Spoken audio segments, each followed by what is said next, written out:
There is a sentence that has become the load-bearing wall of internet psychology. 6 words. Your brain is wired differently. It shows up in every video about introversion, every post about sensitivity, every article about why crowds feel draining or small talk feels pointless or emotions hit harder than they should. 6 words, and the struggle has an explanation. The brain did it.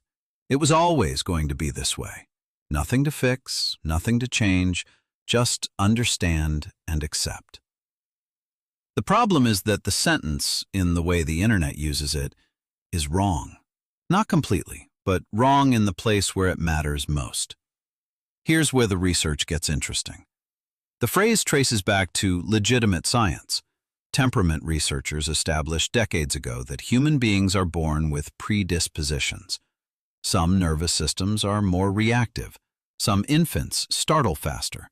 Some toddlers approach novelty and others withdraw. This is real. This is measurable. This is biological. What it is not is permanent. Eleanor Maguire at University College London ran one of the most cited neuroplasticity studies in history.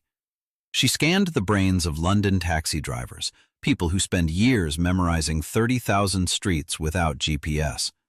The finding was specific. Their posterior hippocampi were measurably larger than those of bus drivers who followed fixed routes. Same city, same traffic, different brain architecture. Not because they were born with bigger hippocampi, because the hippocampi grew through use, through repetition, through years of a specific kind of cognitive demand. And that's only the surface of what the plasticity research shows, because the finding goes both ways. Brains grow from use, and they also shape from avoidance. Richard Davidson at the University of Wisconsin spent 2 decades mapping what he calls emotional styles, 6 dimensions of how brains process emotion. His central finding? Every single one of them is malleable, not fixed at birth, not locked in place, changeable through sustained practice. The brain that processes rejection more intensely at 25 does not have to process it the same way at 35, unless nothing changes. But here's where it gets uncomfortable. __quote _1__ isn't popular because it's accurate. It's popular because it's comfortable. There's a specific psychological relief in hearing that the struggle is biological. If the brain is wired this way, then the avoidance isn't a choice, it's a design feature. The difficulty with small talk isn't a skill gap, it's a neurological reality. The exhaustion after social events isn't a pattern that could be modified, it's hardware. That framing does something elegant. It removes responsibility without removing dignity. A person can say, "This is who I am," and feel proud instead of stuck. The internet rewards this framing generously. Millions of views, hundreds of thousands of comments saying, "Finally, someone explains it." The algorithm learns. Biological explanations get engagement. The content machine produces more. And the loop tightens. A population of people who believe their patterns are permanent, consuming content that confirms the belief, from creators who profit from the confirmation. Marcus Lövdén at the Karolinska Institute in Stockholm published a meta-analysis on experience-dependent plasticity in adults. Hundreds of studies. The conclusion was not subtle. Adult brains reorganize in response to sustained environmental and behavioral change. Not slightly, significantly. And the areas that reorganize most are precisely the ones the internet labels as fixed. Emotional reactivity, stress response, social processing, attentional control. The areas that define whether someone is an introvert or feels too much or can't handle crowds.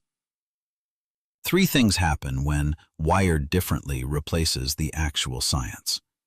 First, it kills curiosity. A person who believes the pattern is biological stops asking where it came from. Was the social exhaustion always there, or did it develop after a specific period? Did the aversion to conflict exist at 5, or did it appear at 12 when the household became unsafe? These questions matter. The answers determine whether the pattern is temperament or training, and trained patterns respond to different interventions than temperamental ones. Second, it freezes identity. The fixed mindset research shows up again here. When a trait feels biological, growth feels like betrayal. Changing the pattern means the original identity was wrong. And if the identity was wrong, what was all that self-discovery for? The investment in "I'm just wired this way" becomes its own barrier to change. Not because change is impossible, because change threatens the story.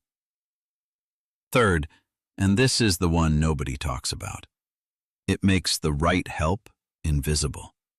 A person who believes they're wired for social anxiety doesn't look for skills training. They look for validation. A person who believes they're wired for emotional flooding doesn't look for regulation techniques. They look for content that explains why flooding is normal. The framing determines the search. The search determines the solution. The wrong frame points at the wrong solution. Now hold that thought. Because this isn't about dismissing biology. Temperament is real. Sensory processing sensitivity research, behavioral inhibition studies, these aren't inventions. Some people genuinely have more reactive nervous systems. The question isn't whether biology matters. The question is where biology ends and habit begins. And for most of what the internet calls, quote, 10, the honest answer is, the habit started long after the biology. There was a woman, early 30s, sharp, thoughtful, who described herself as, quote, 11. Not socially anxious, not uncomfortable, neurologically incapable. The word, quote, 12 did a lot of work in that sentence. It elevated a preference to a diagnosis. It turned a pattern into a prison. When someone asked when the last time she'd actually tried was, the answer was 11 years. 11 years of a conclusion based on a sample of 0. Not wired. Untested. That's not neurology. That's a habit wearing a lab coat. The reframe isn't, quote, 1-3. It's simpler. Replace "I'm wired this way" with "I was trained to respond this way." One sentence, same pattern, different implication. Wired is fixed. Trained is changeable. And the first question after trained is the one that actually helps. By what? By whom? At what age? And does it still serve me? One thing, this week, pick a pattern that currently carries the label, "That's just how my brain works." Don't force change, just reclassify. From __, quote, _21 _ to __, quote, _22 _. The pattern doesn't have to move yet. The label does. Because the label determines whether the door looks locked or just closed. Next, the man who stopped feeling. Not because the wiring broke, because somewhere, a long time ago, someone taught him that feeling was dangerous. That one drops in 3 days.